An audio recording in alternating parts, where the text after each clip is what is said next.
allez, allez. Nous fait revenir à des heures si tardives. Uniquement pour honorer encore une fois quelques commandes d'urgence. Depuis que M. Poquelin a la charge du tapissier du roi, les commandes ont triplé, voire quadruplé, n'est-ce pas? Oui, sans aucun doute, mais nous ne sommes pas plus nombreux qu'autrefois. Avec un fils aîné qui est censé nous aider et qui ne fait rien. Dès qu'il peut, il s'échappe. Un vrai petit gouvernement, ce Jean-Baptiste. Le père veut lui transmettre un jour sa charge, mais entre nous, je ne pense pas qu'il acceptera. C'est peut-être juste un caprice passager. Il est encore jeune, Jean-Baptiste a seulement 11 ans. Alors lis-nous vite les nouvelles commandes. Alors, une teinture velours et soie pour la chambre de la duchesse de Montespan, un revêtement de 4 meubles pour le comte d'Artoise, une C'est encore long. Non.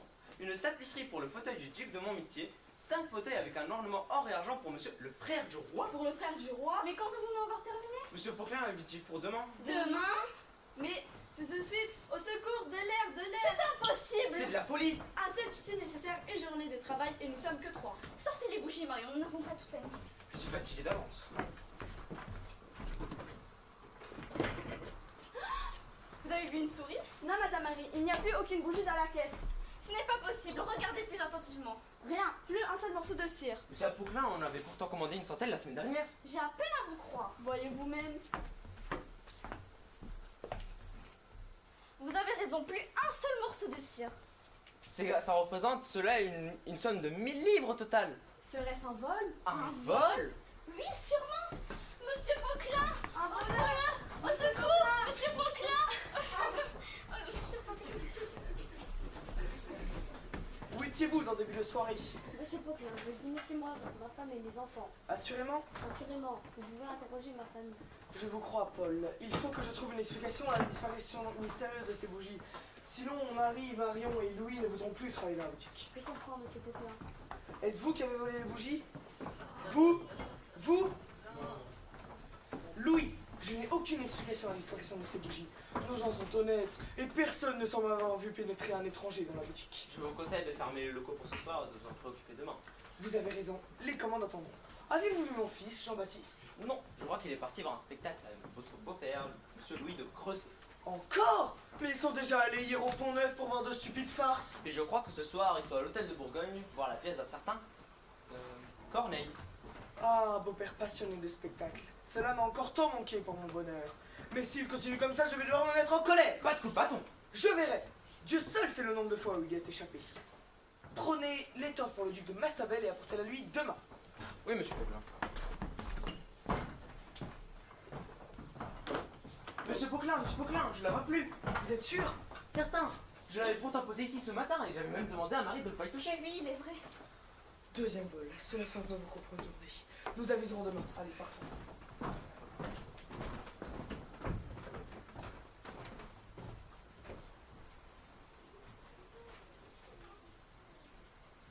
C'était beau ce soir?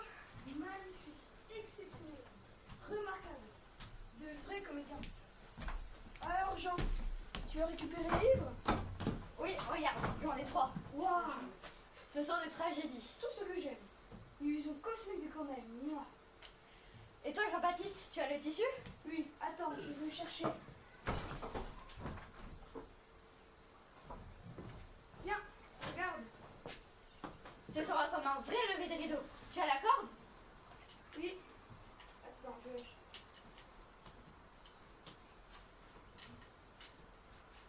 Tiens. J'ai même une perruque. Où l'as-tu trouvé? Chez un pion de papa, le prince de... Je ne me souviens plus de son nom. Un nom avec un I, un R, Ratatiti ou Rotatanti, peu importe. Alors je la porte bien. Wow, on dirait un 3. Ou Marie Claudel. Désormais, tu m'appelleras Cire. Bonjour. Première, je sais qu'il faut. Tu as encore des bougies. Tu m'en avais déjà donné 20 pour les autres. D'ailleurs, où sont-ils? Ils ne vont sûrement pas tarder. Tiens, je crois les entendre. Ce sont eux? Oui. Nous voilà! Personne à l'horizon! Heureusement que tu nous as donné des bougies! La nuit est plus noire que jamais! Je n'ai jamais connu l'air du château aussi calme et paisible. Personne ne vous a aperçu? Personne! Nous avons été plus discrets qu'un chat. Alors, qu'avez-vous apporté? Des merveilles. Mettez-nous en serre pour mieux voir.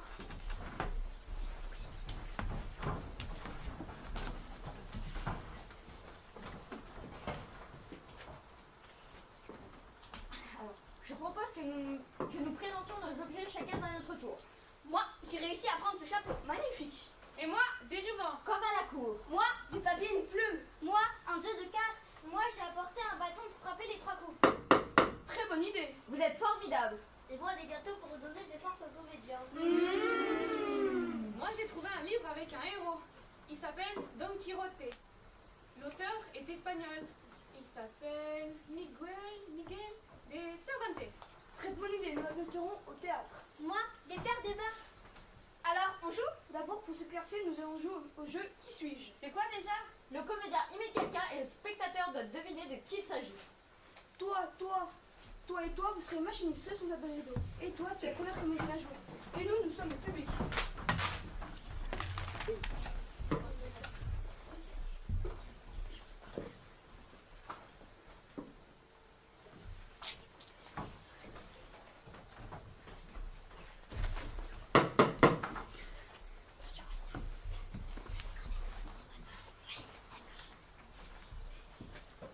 Le duc du bois? Non. Le comte Milannois. Non. Harpagon, oui. Ouais.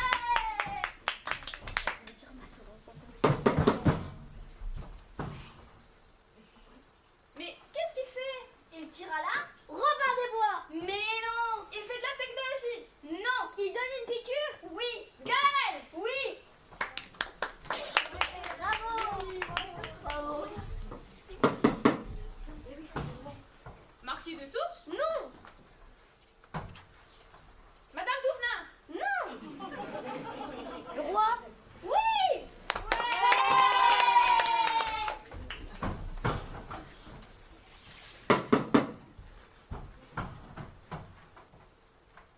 La marquise de Chamallow? Non. Monsieur Furball. Non. La marquise de maintenant? Oui. Les amis, il est tard. Rentrons. On sera bientôt de grands comédiens. Tu nous redonneras des bougies, Jean-Baptiste? Oui. Tiens, toi, tu gardes ça. Tu ramèneras ça la prochaine fois. Dis, Jean-Baptiste, tu crois que plus tard nous serons reçus à l'hôtel de Bourgogne? J'en suis sûre. Waouh! Chut, il est tard. Partez et ne faites pas de bruit. Tu viens avec nous, Jean-Baptiste? Non, je reste ici pour rien un peu.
Jean-Baptiste. Jean, laisse-moi dormir. Je vais te tragédie une prochaine fois. Jean-Baptiste, c'est ton père qui te parle. Ah, père, qu'est-ce que vous faites ici? C'est à moi de te poser cette question. C'est que je me suis endormie? Ah oui, t'as une meuf courte, me semble-t-il. Comment saviez-vous? C'est mon petit doigt qui me l'a dit. Et que font ces bougies ici? C'est que j'ai voulu jouer. Jean-Baptiste, je te rappelle que tu ne seras jamais comédien. C'est un rêve stupide d'enfant. Mais père, je n'ai pas envie d'être tapissier du roi. C'est un titre envié d'être envié par tous les artisans. Au lieu de manifester un peu de sérieux pour apprendre le métier, tu passes ton temps à lire et à jouer des tragédies. Mais père, Tu sais que j'ai remis ciel et terre pour retrouver la cire? pardonnez-moi père. Je vais avoir l'air de quoi? Excusez-moi. Jean-Baptiste, j'ai bien fait de t'inscrire au collège Clermont. Là-bas, les jésuites apprendront le latin, le grec et la morale. Non, père, vous n'allez pas me faire ça. Attendez, je suis mort. Jean-Baptiste, mon fils. Ah non, ah malheureux, qu'ai-je fait? Mon fils est mort, non, non. Père, ne vous en faites pas autant. Je ne suis pas tout à fait mort. Ah, voyez-vous le rusé, le comédien. Je te pardonne pour cette fois-ci pourvu que tu ne recommences pas. Promis, père.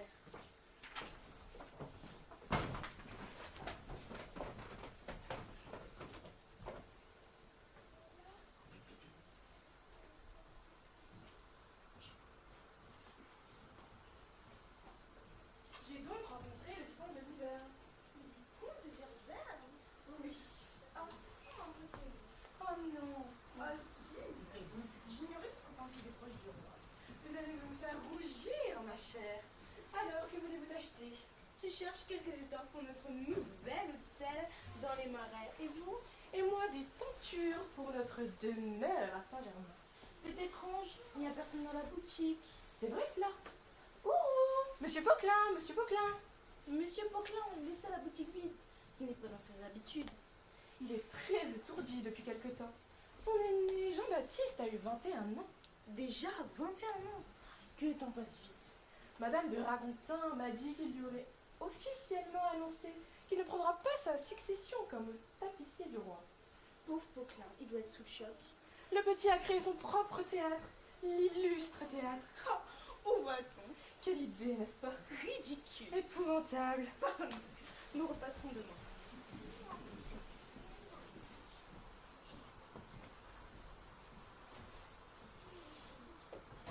Venez écouter les nouvelles d'aujourd'hui, 24 janvier 1645. À la une aujourd'hui, la troupe L'Illustre Théâtre, dirigée par Jean-Baptiste Poquelin, qui se fait désormais appeler Molière, connaît un succès phénoménal. Il resterait apparemment encore quelques places pour le 23 février, mais n'y comptez pas trop, elles sont très prisées, vous savez. À la une aujourd'hui, la troupe L'Illustre Théâtre connaît un succès phénoménal au Faubourg Saint-Germain.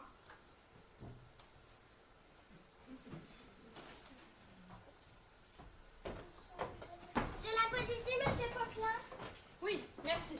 Jacques, Oui, monsieur Poquelin. pouvez-vous dire à maître Flaviole que le plancher doit être posé dans 4 jours? Oui, monsieur Poquelin. Dites-lui aussi qu'aucun retard ne sera toléré. Très bien, monsieur Poquelin. Monsieur Poquelin, votre imprimeur, monsieur Desbrilleux vient de livrer les affiches. Ah, enfin, où sont-elles? Dans la grande salle. Tenez, j'en ai pris une pour vous. Ah, splendide! Regarde, Madeleine! La troupe L'Illustre Théâtre. Notre troupe concurrencera le théâtre de l'Hôtel de Bourgogne et le théâtre du Marais. Sans aucun doute, Jean-Baptiste, mais il nous manque juste les comédiens pour jouer. Oui, mais nous sommes déjà 4. Toi, une excellente comédienne, ton frère, Joseph, ta sœur, Guenièvre, et moi. Et la représentation est dans 1 mois. Oui, d'ailleurs, je dois recevoir d'ici 1 minute à l'autre la visite de quelques comédiens, danseurs et musiciens.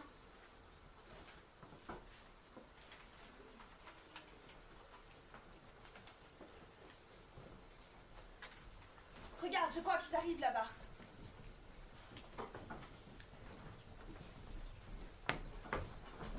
Monsieur Poquelin, les comédiens sont arrivés. Ah, quand on parle du soleil, il brille. Faites les entrées, mais les uns après les autres, s'il vous plaît. Votre nom? Monsieur Poisson. Le comédien Monsieur Coincé. Avancez, monsieur Coincé. Plus près encore. Voilà. Bonjour, monsieur Poquelin. Bonjour, monsieur Coincé. Vous venez pour obtenir un rôle de comédien? Oui. Nous vous remercions, mais nous avons déjà trouvé quelqu'un. La sortie est par ici. Au revoir. Au suivant! Votre nom? Madame répète 2 fois. La comédienne, madame répète 2 fois. Bonjour, monsieur Paquelin. Poquelin avec un O. Ah, pardon, monsieur Pintelin. Poquelin avec un O et un Q. Ah, pardon, monsieur Piccoli. Et vous, je suis madame Piccoli. Non, moi c'est Madeleine, je suis comédienne à l'Illustre Théâtre. Ah, je ne sais pas qu'il y avait aussi des musiciennes dans ce théâtre. Alors sachez que je connais toutes les tragédies de Corneille par cœur, ainsi que de Tristan l'Hermite et de Jean Rousseau. C'est remarquable, Mais je mais... sais que je fais souvent répéter 2 fois, mais le public est bien content d'entendre la réplique une 2e fois, croyez-moi. Merci. Et ce n'est pas tout, je fais souvent... Non. Ce n'est pas tout, je fais... Ce n'est pas tout, je fais... Ce n'est pas tout. Je sais que j'ai du mal à me déplacer à cause de mon grand âge, mais j'ai encore une excellente mémoire. Merci. Mais... Au revoir. Au suivant. Votre nom? Monsieur Mathieu. Le comédien, monsieur Mathieu. Mademoiselle Béjart, monsieur Dupont. Bonjour, monsieur Mathieu. Avant de vous jouer un extrait, sachez que je suis depuis ma plus tendre enfance l'élève le plus brillant de ma famille. J'ai été reçu premier au collège des Jésuites à Orléans. J'ai fait des études de droit. J'ai combattu pour la France. J'étais dans de lointaines contrées. Merci. En somme, vous êtes quelqu'un de très très intelligent et le plus cultivé de France. Oui, les médecins me disent que j'ai un quotient intellectuel assez exceptionnel. Une formulation qui m'a semblé très intéressante, n'est-ce pas? Ah, je n'en doute point. Et c'est la raison pour laquelle j'ai le plus grand regret de vous dire que l'Illustre Théâtre n'est pas un théâtre assez prestigieux pour un homme comme vous. Ah bon, vous croyez? Oui, allez donc au théâtre de la Bourgogne ou au théâtre de la Manufacture. Ils m'ont pourtant tout dit de venir chez vous. Ah bon? Croyez-moi, ils sont d'une bonté absolue de vouloir mettre à notre disposition un homme aussi brillant que vous. Nous ne pouvons accepter cette faveur, n'est-ce pas, mademoiselle Béjart? Tout à fait, monsieur Poquelin. Je vous remercie de votre accueil et je retourne de ce pas à l'hôtel du Marais. Il faut m'entendre au théâtre de la Bourgogne. Au suivant. Votre nom? Madame Fad. La comédienne, Madame Fad. Bienvenue à l'Illustre Théâtre, Madame Fad. Oh, je suis très honorée d'être ici. Que puis-je vous jouer? Tenez, voici un extrait du Cid de Corneille. Le rôle de Chimène. Malgré des feux si beaux qui troublent ma colère, je ferai mon possible à bien venger mon père. Mais malgré la rigueur d'un si cruel devoir, mon unique souhait est de ne rien pouvoir. Merci pour cette interprétation d'une très grande originalité. Très originale, mais je crois que nous ne disposions pas assez d'argent pour vous engager. Vous venez de briser mon espérance. Au suivant. Votre nom? Monsieur La Passion. Le comédien, Monsieur Lapassion. Malgré des feux si beaux qui troublent ma colère, je ferai mon possible à bien venger mon père. Merci. Au suivant. Votre nom? Madame Martine. La comédienne, Madame Martine. Bonjour, Madame Martine. Bonjour, monsieur Poquelin. Je suis pas encore comédienne, mais j'ai vu l'annonce quand je marchais par là. Et je vais vous dire, depuis que je suis petite, je rêve de faire du théâtre. Je pense que je serais bien, vous pensez pas? Madame Martine, vous êtes sûrement pleine de talent, mais comment dire? Vous n'êtes pas tout à fait la comédienne que nous recherchons. Mais vous m'avez même pas vu jouer. C'est vrai. Tenez, voici un extrait du Cid de Corneille. Malgré des feux si beaux qui troublent ma colère, je ferai mon possible à bien venger mon père. Merci. C'est le fils qui veut venger son père, quel drôle de test. C'est un auteur contemporain, Pierre Corneille. Eh bien, si c'est pour ça, non merci, je refuse le père. Au revoir, Madame Martine. Monsieur Poquelin, les chanteurs sont arrivés. Très bien. Dites-leur de commencer maintenant. Les chanteurs? Oui. Ici, nous divertissons le public par le théâtre et par le chant.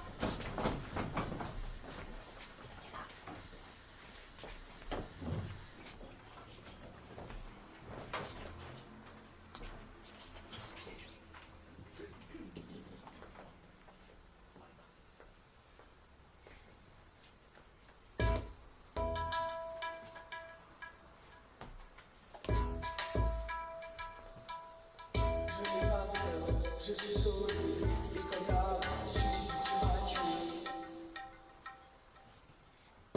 Toute une mission,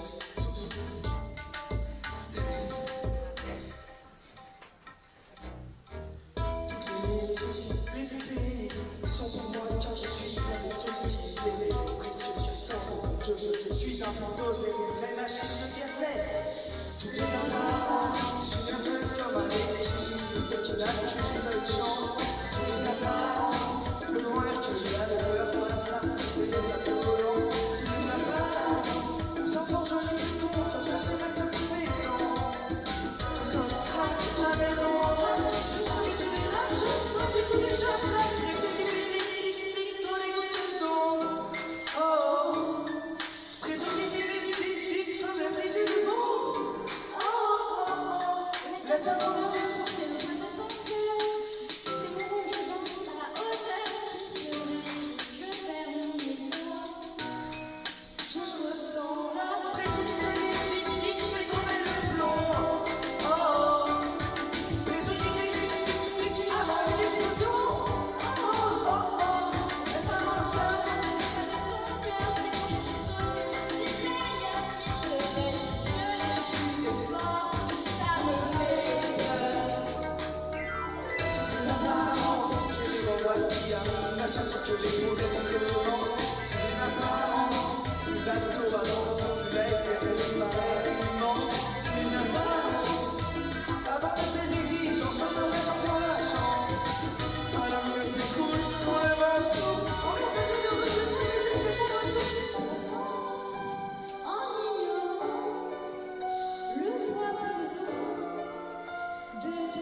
monsieur Dupont. Dites-leur de revenir demain, c'est terminé pour aujourd'hui. D'accord, monsieur Poquelin. Appelez-moi désormais Molière. D'accord, monsieur Poquelin. Excusez-moi, monsieur Molière. Et faites-le savoir à tous les employés. D'accord. Molière, je ne sais pas où tu as trouvé ce nom, mais il te va très bien. C'est un secret. Allons maintenant répéter. Il faut d'abord faire les comptes. Alors, 1540 livres pour le plancher de la grande salle, 1400 livres pour aménager les combles, 500 livres pour les 250 cordelettes. Des cordelettes. Bah, pour accrocher les décors, Madeleine. Ah oui, Bon, un total pour le moment de 1900 livres. 1900 livres, si peu? Non, montre-moi. 1540 plus 1400 plus 500, c'est une somme de 3440 livres, Jean-Baptiste. Et non de 1900 livres. Ah oui, peut-être, bon, 1900 ou 3440, cela m'est bien égal. Il y a pourtant une sacrée différence entre les deux. Tu as raison, Madeleine, mais passons maintenant aux commandes, c'est bien plus amusant. Il faudrait commander 600 bougies, 150 planches de bois, 4 tissus de velours bien épais et lourds, 250... Et Jean-Baptiste, la liste est encore longue. Je te rappelle que les caisses sont presque vides. Elles se rempliront, tiens, regarde, voilà déjà 1000 livres de mon père pour notre troupe. Nous trouvons bien d'autres donateurs. Madame Béjart, ma mère nous a offert 500 livres ce matin. Tu vois, je continue la commande. 250 chandeliers, 50 bancs et... Bon, c'est tout pour aujourd'hui. C'est déjà suffisant. Rendez-nous notre argent! Rendez-nous notre argent!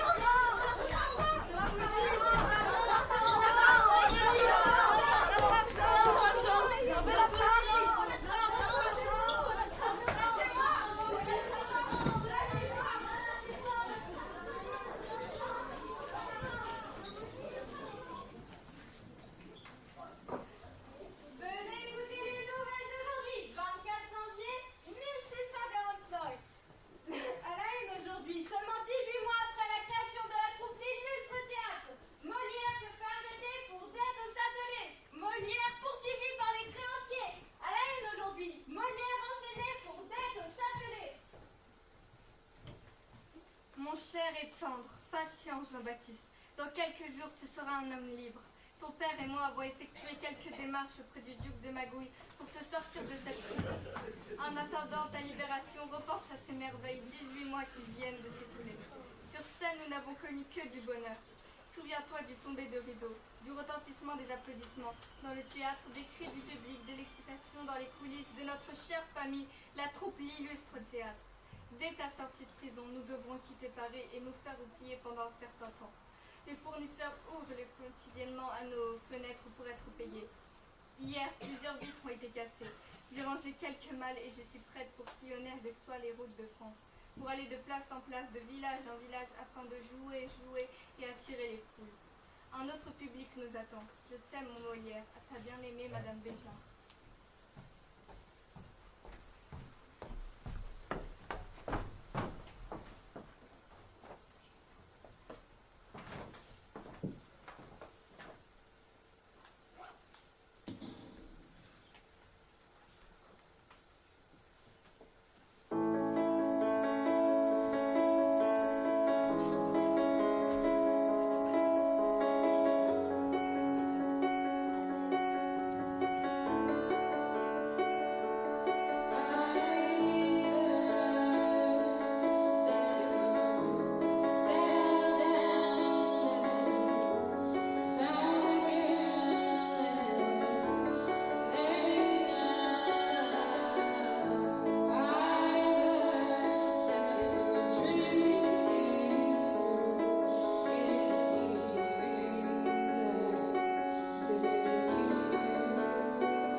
médecin malgré lui. Vous savez, c'est le fabliau que j'ai adapté. Quant à vous, allez répéter là-bas. Allez, en scène. Non, je te dis que je n'en veux rien faire et que c'est à moi de parler et d'être le maître. Et je te dis, moi, que je veux que tu vives dans ma fantaisie et que je ne me suis point mariée avec toi pour souffrir tes près d'elle. Oh, la grande fatigue d'avoir une femme. Et qu'Aristote a raison quand il dit qu'une femme est fière qu'un démon. Voyez un peu l'habilhomme avec son béné d'Aristote. Oui, habilhomme, trouve-moi un faiseur de fagots qui sache comme moi raisonner des choses, qui a servi 6 ans à un fameux médecin et qui les suit dans son jeune âge, son rudiment par cœur. Peste de fou fiefé. Peste de la Garonne. Que maudit soit l'heure et le jour où je m'avisai d'aller dire oui. Que maudit soit le bec cornu de notaire qui me fit signer ma ruine. C'est bien à toi, vraiment, à te plaindre de cette affaire. Devrais-tu être un seul moment sans rendre grâce au ciel de m'avoir pour femme? Méritais-tu d'épouser une personne comme moi? Il est vrai que tu me fis trop d'honneur et que j'eus lieu de me louer la première nuit de nos noces. Eh, morbleu, ne me fais point parler là-dessus. Je dirai certaines choses. Quoi? Que dirais-tu? Basta, laissons là ce chapitre. Il suffit que nous savions ce que nous savions et que je suis bien heureuse de me trouver. Qu'appelles-tu bien heureuse de te trouver un homme qui te réduit à l'hôpital? Un débauché, un traître, qui me mange tout ce que j'ai. Tu as menti, j'en vois une partie. Qui me vend pièce à pièce outils dans le logis. C'est livre de ménage. Qui m'a ôté jusqu'au lit que j'avais. Tu t'enlèveras plus matin. Enfin, qui ne laisse aucun meuble dans toute la maison. On en déménagera plus aisément. Et qui du matin jusqu'au soir passe son temps à jouer et à boire. C'est pour ne me plus ennuyer. Pendant ce temps, que veux-tu que je fasse avec ma famille? Tout ce qui te plaira. J'ai 4 pauvres petits-enfants sur les bras. Mais la terre. Qui me demandent à toute heure du pain. Donne-leur le fouet. Quand j'ai bien bu et bien mangé, je veux que tout le monde soit sourd dans ma maison. Et tu prétends, ivrogne, que tout est toujours de même. Ma femme, allons plus doucement, s'il vous plaît. Que j'endure éternellement tes insolences et tes débauches. Ne nous emportons point, ma femme. Et que je ne sache pas trouver le moyen de te ranger à ton devoir. Ma petite femme, mamie, votre peau vous démange à votre ordinaire. Je me moque de tes menaces. Je me moque. Ma chère moitié, vous avez envie de me dérober quelque chose? Crois-tu que je m'épouvante de tes paroles? 12 objets de mes vœux, je vous détrierai, je vous frotterai les oreilles. Ivrogne que tu es. Je vous battrai, Sac à vin. je vous détrierai, Infâme. je vous broserai. Ivrogne. Traître. Fandard. Gueux. Maraud. Voleur. Ah, vous en voulez non? Ah. Merci. Allez, continuez la peau dans ce texte. Et bien maintenant, à mon tour de vous jouer un petit monologue que j'ai écrit pour une pièce qui s'intitulera Au voleur, à l'assassin, on m'a coupé la gorge, on m'a dérobé mon argent. Où est-il? Où se cache-t-il?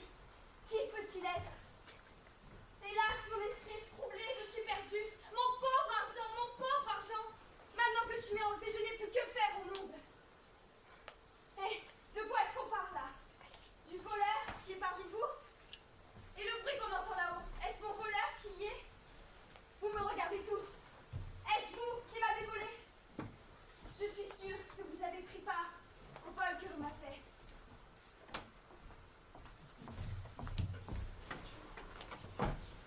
J'ai de très bonnes nouvelles à vous annoncer. Après 13 ans de tournée en France, Molière revient enfin à Paris. Et il est ravi, d'autant plus que, ceci est ma deuxième bonne nouvelle, il va jouer l'une de ses nouvelles pièces, Le Docteur Amoureux, devant le frère du roi. Et si Dieu le veut, devant sa majesté lui-même. Si le roi rit, la cour ira. Et pour Molière, tout s'éclaircira. La date est maintenue pour le 24 octobre. Le spectacle commence. Veuillez tous entrer ce soir au Palais du Louvre, le malade imaginaire de Molière, en présence de notre roi. Le spectacle commence. Veuillez tous entrer dans la salle, s'il vous plaît. Je vois, monsieur, que vous me regardez fixement. Quel âge croyez-vous bien que j'ai? Je crois tout au plus 26 ans ou 27 ans. J'en ai 90. 90? Oui, vous voyez, en effet, des secrets de mon art de me conserver ainsi frais et vigoureux. Par ma foi, voilà un beau jeune vieillard pour 90 ans. Je suis médecin passager, qui vais de ville en ville, de province en province, de royaume en royaume, pour trouver des malades dignes de m'occuper, et pour trouver des malades dignes d'importance. Je veux des maladies d'importance, de bonne fièvre, avec des transports au cerveau, de bonnes fièvres pourprées, de bonnes hydropéties formées, de bonnes pleurésies avec des inflammations à la poitrine. Donnez-moi votre pouls. Que l'on bat correctement. Qui est votre médecin? Monsieur Corgon. Et de quoi dit-il que vous êtes malade? Il dit que c'est du foie et d'autres disent que c'est de la rate. Ce sont tous des ignorants. C'est du poumon que vous êtes malade. Le poumon? Oui, que sentez-vous? Je sens de temps en temps des douleurs à la tête. Justement, le poumon. Il me semble parfois avoir un voile devant les yeux. Le poumon. Et j'ai parfois des maux de cœur. Le poumon. Et j'ai quelquefois des lassitudes par tous les membres. Le poumon. Et j'ai de temps en temps des douleurs au ventre comme si c'était des coliques. Le poumon. Vous aimez avoir un besoin? Oui, monsieur. Le poumon. Vous êtes bien aise de dormir après le repas? Oui, monsieur. Le poumon. Vous aimez ce que vous mangez? Oui, monsieur.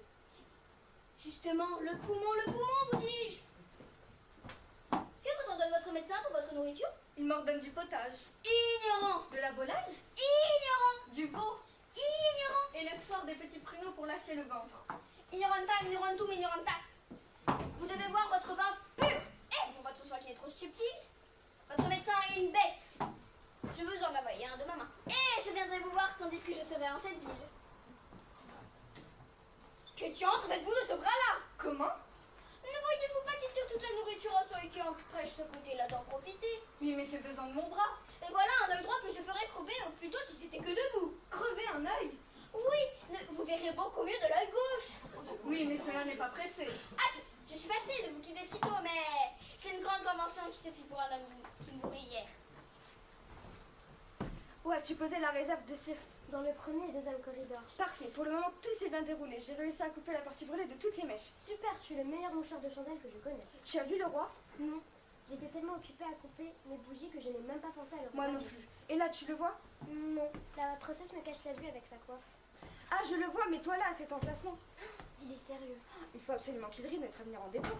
Un rire, Royal et Monsieur Molière sera sous la protection du roi. Et nous gagnerons aussi plus d'argent. Alors il rit? Non, toujours pas.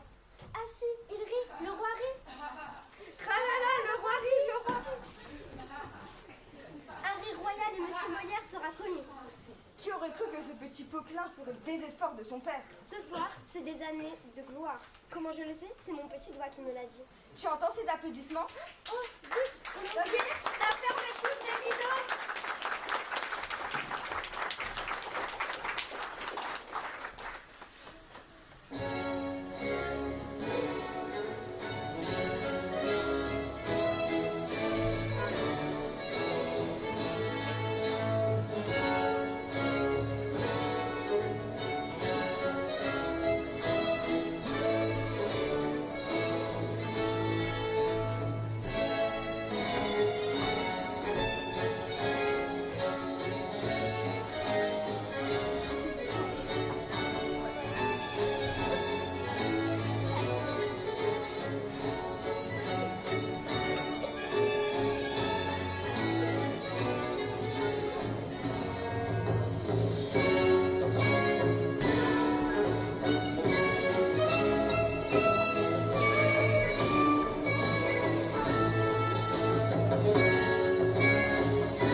Nous voulons d'abord remercier Monsieur Jean-Baptiste Poquelin, alias Molière, mais aussi tous les chanteurs et les comédiens, ainsi que notre équipe de 3e qui nous aide depuis plusieurs semaines pour vous présenter ce merveilleux spectacle. Il faut remercier pour tous ces costumes magiques de Madame et Monsieur Lupiner.